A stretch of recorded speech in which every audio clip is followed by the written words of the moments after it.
आप जिम्मेवारी तब लो अगर निभा सको तो। मैंने प्रयास किया था कि मैं ना लूँ, पर उनका प्रयास जो तो मेरा फेल हो गया, उनका पास हो गया। उन्होंने मजबूर किया कि आपको ये करना पड़ेगा। बदनामी जो होती है एक कर के साथ सारे परिवार की होती है। हमें वो काम करना है जो समाज को दशा और दिशा चेंज हो। मगर हमारा जम्मू यात्री भवन जो है उसे ढूंढने की ज़रूरत नहीं पड़ती। जहाँ सत्कर्म होता है वहाँ सब कुछ होता है। तो जो हमें जिम्मेवारी दी गई है पवन कुमार शास्त्री ने, जो मैं उससे पूरा खरा कोशिश करूँगा उतरने की। जो काम कोई अधूरे होंगे या कुछ होंगे उसे भी पूरा करूँगा। जम्मू में जहाँ भी कहीं समाज कार्य की बात आए और जहाँ कहीं भी किसी गरीब मजबूर जो परेशानी में हो, मुसीबत में हो, एक शख्स जो है वो हमेशा बढ़ चढ़कर इन तमाम चीज़ों में हिस्सा लेता है, वो है राजकुमार गुप्ता जी। उन्हें अगर बात करें आल जे.एंड.के गोरक्षा समिति का प्रधान तो पहले से ही बनाया गया है। जम्मू म्यूनिसिपल कॉर्पोरेशन की अगर बात करें तो उन्होंने भी एक गौशाला जो है वो नगरोटा बाईपास जो हाईवे है वहाँ पर बनाई। जब वो उसको देख रेख अच्छे से नहीं कर पाए तो उन्होंने जब देखा कि कार्य जो राजकुमार गुप्ता जी कर रहे हैं, इतने सालों से गोरक्षा समिति के अध्यक्ष हैं, और जो अम्फला में जो गौशाला जो उनके जब उनको दी गई और उसकी रूपरेखा किस तरीके से बदली, वो तस्वीर जब उनके सामने थी तो उन्होंने ये तय किया कि हमारी जो गौशाला है, जो नगरोटा में हमने इतनी गौशाला बनाई है, उसकी जिम्मेवारी जो है वो भी हम किन्हें देंगे, राजकुमार गुप्ता जी को देंगे।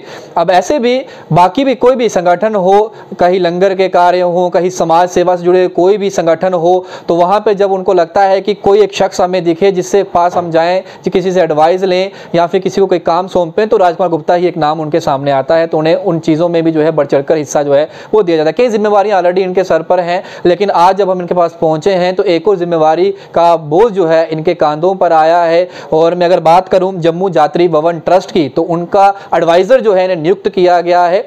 आखिरकार इनका क्या काम रहेगा इसके अंदर, और जब ये जिम्मेवारी इन्हें दी गई है तो इस जिम्मेवारी को जो किस तरीके से देखते हैं, सीधी बातचीत हम राजकुमार गुप्ता जी के साथ करते हैं। हमारे साथ इस समय मौजूद हैं। सर, सबसे पहले तो हमारे चैनल की तरफ से आपको ढेर सारी शुभकामनाएं। एक और जिम्मेवारी आपको जो है जम्मू यात्री भवन की अगर बात करें ट्रस्ट की, तो वहाँ आपको एडवाइजर जो है वो नियुक्त किया गया है। कैसे देखते हैं जिम्मेवारी को? पहले ही आपके पास इतनी सारी जिम्मेवारियां ऑलरेडी हैं।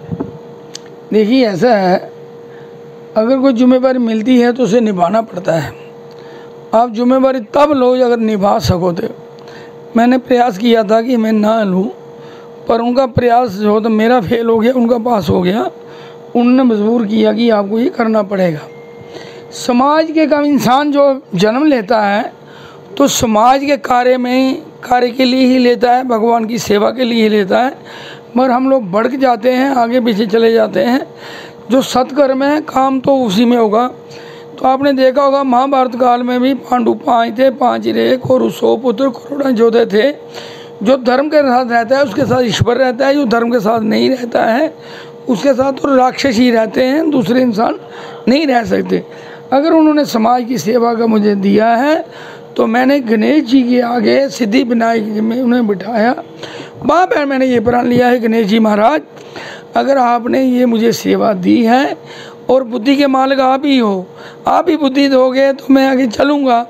और मैं आपके आगे ये प्रार्थना करूँगा और संकल्प लूँगा, जब तक मैं धर्म का कार्य कर सकूँगा, ईमानदारी से निभा सकूँगा तो बिल्कुल निभाऊँगा। अगर मेरे में कभी कोई ऐसी चीज़ या खोट आ जाए, मुझे एक दिन के लिए भी आप यहाँ ना रखें, ले जाएं, क्योंकि बदनामी जो होती है एक कर के साथ सारे परिवार की होती है। हमें वो काम करना है जो समाज को दशा और दिशा चेंज हो। तो इसलिए वहाँ जम्मू यात्री भवन में वहाँ पूरा जम्मू कश्मीर के लोग जाते हैं, झूठी लेह लद्दाख के भी जाते हैं। वहाँ जम्मू यात्री भवन जो है, हमारे सतपाल लंगर जी थे, उन्होंने उसका शिलान्यास किया था लोगों से। सस्ते ज़माने में 5-5 हज़ार रुपया लेके तो ये काम शुरू किया था। कई लोगों ने पैसे दिए भी थे, कई ने नहीं भी दिए। उन्होंने अपने से ही पैसे डाल के जो काम किया, जब तक वो रहे तो उन्होंने यहाँ से जब पहले जाते थे वो ट्रेन पर तो सहारनपुर उतरते थे, सहारनपुर से गाड़ी पकड़ी, कैसे जाना क्या, बड़ा उन्होंने कष्ट डाल के ये चीज़ बनाई। जब तक वो रहे उन्होंने सेवा की। उसके बाद जो सेवा का भार था तो पवन कुमार शास्त्री के हाथ में दिया गया और जब पवन कुमार शास्त्री के हाथ में दिया गया तो वो उन्होंने पीछे मुड़ के नहीं देखा, वो रोज नए से नया कोई कार्य करते रहे, आगे बढ़ते गए। तो आज वहाँ आप हरिद्वार जाएं, बस स्टैंड जाएं, रेलवे स्टेशन जाएं, कहीं देहरादून कहीं पूछें भी हमने जम्मू यात्री भवन जाना है, आपको तुरंत वहाँ इंसान ले जाएगा, गाड़ी वाला, साइकिल वाला, कोई भी। अगर 5 स्टार होटल है उसके भी ढूंढना लगता है, बड़े बड़े वहाँ आश्रम हैं उनको ढूंढना पड़ता है, मगर हमारा जम्मू यात्री भवन जो है उसे ढूंढने की ज़रूरत नहीं पड़ती। जहाँ सत्कर्म होता है वहाँ सब कुछ होता है, क्योंकि वहाँ आशीर्वाद ईश्वर का होता है। तो जो हमें जिम्मेवारी दी गई है पवन कुमार शास्त्री ने, जो हाँ मैं उससे पूरा खरा कोशिश करूँगा उतरने की। जो काम कोई अधूरे होंगे या कुछ होंगे उसे भी पूरा करूँगा। और समाज के आगे मैं एक प्रार्थना करूँगा, कैसे इस समाज के कार्य में हर आदमी ने आगे होना चाहिए। अगर फौज या गवर्नमेंट इंसान को 60 साल की उम्र में रिटायर करती है तो कुछ सोच समझ के करती है। हमें भी 60 साल की उम्र के बाद समाज की सेवा में कहीं ना कहीं बढ़ चढ़ के हिस्सा लेना चाहिए, आगे होना चाहिए। अच्छे कामों में आगे जाने के है कि आप समाज को दशा और दिशा बता सकते हो, वही आपका जो है टाइटल पीछे भी चलेगा कि उसका पिताजी, जैसे हमारे सतपाल लंगर जी ने किया, आज उनकी वहाँ पे मूर्ति बनाई है, शाम को रोज़ पूजा होती है और सारी दुनिया को वो पता लगता है ये ट्रस्टी कौन थे। तो इसलिए हमें अच्छा काम करने के लिए कहीं बाहर कुछ लेना जाना नहीं पड़ता। भगवान ने हमें इंसान बनाया, बुद्धि दी, उसका इस्तेमाल हमने करना है, तो इसलिए अच्छा काम करना चाहिए। और राघवा जी, अपना चाहूँगा, जब आपको नगरोटा गौशाला जो बनाई गई है, एक भव्य गौशाला है, वहाँ पर इतनी सारी ज़मीन ऑलरेडी सरकार के पास थी, उसे यूटिलाइज़ किया, गौशाला बनाया गया। जब आपको वहाँ का अध्यक्ष फिर से नियुक्त किया गया, कहा कि आपकी देखरेख में सारे कार्य होंगे, तो हमने जब उस वहाँ फर्स्ट टाइम पहुँचे तो वहाँ पर इतनी सारी व्यवस्था नहीं थी, साफ़ सफाई का बिल्कुल ध्यान नहीं था। जब दूसरी दफ़ा वहाँ पहुँचे, जब एक बड़ा कार्यक्रम वहाँ पर हुआ, चीफ जस्टिस वहाँ पहुँचे थे, तो उस समय उसकी रूपरेखा में 40 से 50% और सुधार देखने को मिला था। तो अब अगर वहाँ की बात करें तो कुछ और सुधार देखने को मिल रहा है। तो ये कार्य जिस तरीके से आप करते हैं, इतनी शक्ति ऊर्जा कैसे आती है? क्योंकि अम्फा गौशाला भी आपके पास है, वहाँ की गौशाला भी आपके पास है। आप कोई भी कार्य करोगे, जब धर्म का करोगे कार्य, तो भगवान का आशीर्वाद आपके साथ चलेगा। जैसे आप घर से निकलते हो तो माता पिता को चरणों स्पर्श करके चले जाते हो, तो आप कहीं भी जाओ, माता पिता घर से बैठे ही आपको आशीर्वाद देते रहेंगे। हे प्रभु, मेरे बच्चे को कहीं तकलीफ ना आए, किसी दुख का सामना ना करना पड़े। माता पिता का आशीर्वाद कभी खाली नहीं जाता। तो जब माता पिता का आशीर्वाद खाली नहीं जाता तो भगवान का आशीर्वाद कैसे खाली जाएगा? गौ माता का आशीर्वाद कैसे खाली जाएगा? पर मातर आप धर्म से काम करो। गौ माता को जो खिलाता है वो कई जन्म सुख पाता है। जो गौ माता का खाता है, तो आपने लालू को भी देखा है, उसने थोड़ा सा चारा खाया तो राजपोशी की बजाय जेल देखना पड़ी। तो आज भी वो जो उसके साथ वो टाइटल लग गया, वो मरने के बाद भी दुल्ला नहीं है। तो गौ माता का पैसा गौ माता पर लगाएं, और गौ की सेवा करने का मतलब है 33 कोटि देवता की सेवा करनी। गौ की सेवा का करने का मतलब है जो हमारे पितर चले गए हैं उनको गोलोक धाम लेने का भी हमें। माता पिता इसलिए बच्चे को जन्म देते हैं, जो चीज़ हमसे रह गई है हमारा बच्चा उसको पूरा करेगा। तो इसलिए बच्चे का कोई दायित्व बनता है अच्छा काम करना, हम अच्छे काम को करें जो आगे निकलें। तो इसलिए गौ माता की सेवा जो है, वहाँ आपने देखा था पहले एक वीडियो वायरल हुई थी वहाँ, क्योंकि वो जो वीडियो थी, गाय ज़्यादा से ज़्यादा 4 या 5 गाय आती हैं गाड़ी में। आपने 2 दिन पहले भी देखा, सांबा में गाड़ी पकड़ी गई, उसमें HP लिखा होता गैस, पर उसमें कितनी गाय डाली हैं? वो बनाया ही उस काम के लिए। तो ये समग्र जो लोग होते हैं, कोई ना कोई रास्ता ढूंढते हैं। वो उस गाड़ी में 40 गायें बांध के रखी होती हैं। जब वो गायें उतरते ही 8-10 गायें मरी हुई थी। वही किसी ने फोटो वायरल कर दी, उससे बड़ा बवाल मचा। मैं तो कहता हूँ वो अच्छा हुआ। अगर ऐसा ना होता तो आई हमारे हाथ में गौशाला कैसे आती? एक बात आपने भी यहाँ देखा था क्या हालत थी, गाय को कितना कीड़ा था, चिचड़ी थी, क्या था। आज जाइए देखिए वहाँ कैसी है। मगर मैं कहूँ धर्म के साथ अधर्म भी रहता है। जहाँ अच्छा आदमी है तो बुरा भी साथ होगा, बुरा आदमी अच्छा होना साथ जरूरी है। क्यों? बुरा आदमी रास्ता दिखाता है। जो दुश्मन होता है, सज्जन से बंदा परवाह नहीं करता, दुश्मन से थोड़ा करता है। तो इसीलिए दुश्मन से सीखना चाहिए। वहाँ आज भी लोग जो है वो कोई ना कोई सवाल खड़े करते हैं। क्यों करते हैं वो जाने, उनके मैं कोई सवाल खड़ा नहीं करूँगा। तो जो धर्म का काम करना है उसको आगे निकलते रहना, रुकना नहीं है। वो ईश्वर देख रहा है। अगर हम अच्छा काम कर रहे हैं उसका फल देगा, हम बुरा कर रहे हैं तो उसका नेगेटिव आएगा, उल्टा होगा। और जो अच्छे आदमी को बुरा कहता है वो भी कभी बचता नहीं है, कभी सुख नहीं डालेगा। वो कहीं ना कहीं उसको हानि होती है। मगर जैसे कोई कुत्ता हल्का आ जाता है तो अपने माल को ही काटता है, पहले दूसरे को नहीं काटता। ऐसे ही कुछ लोग ऐसे होते हैं, इंसान के जामे में आया है पर दिमाग उसका भेड़िए का है। तो इसलिए हम उसे क्यों उलझेंगे, हम अपना काम करते जाएं, अपने काम में रहें मगन, दूसरे को क्या देखना। थोड़ी बात अगर राष्ट्रीय हित की करें तो जम्मू राजनीति की बात करें तो एक बयान आया है, क्योंकि अक्सर जब आपके पास पहुंचे हैं तो देश से जुड़ा जो कोई भी मुद्दा है तो उस पर आपने अपनी राय जरूर रखी है। तो पीडीपी की जो इस समय प्रेसिडेंट हैं मैडम महबूबा मुफ्ती, तो उन्होंने एक ट्वीट किया है। उन्होंने कहा है कि उन्होंने इल्ज़ाम लगाया, कहूँगा कि ट्वीट नहीं किया, उन्होंने हमारी देश की सेना पर इल्ज़ाम लगा। तो ये कहा कि ज़बरदस्ती सेना जो है मस्जिदों के अंदर घुसती है, वहाँ पर लोगों को जय श्री राम के नारे लगाने के लिए जो है मजबूर करती है। इससे आप कैसे देखते हैं? क्योंकि एक राज्य की, पहले जो राज्य था हमारा आज यूटी है, उसकी वो एक्स चीफ मिनिस्टर रह चुकी हैं। एक राज्य आपके हाथ में था, आप उसकी एक बड़ी सरपरस्ती थी, लेकिन आज जो है किस तरीके का बयान उन्होंने दिया है, क्या ये शोभा देता है? अब देखिए, कोई आदमी जब बुखला जाता है ना, उसे कुछ नहीं दिखता।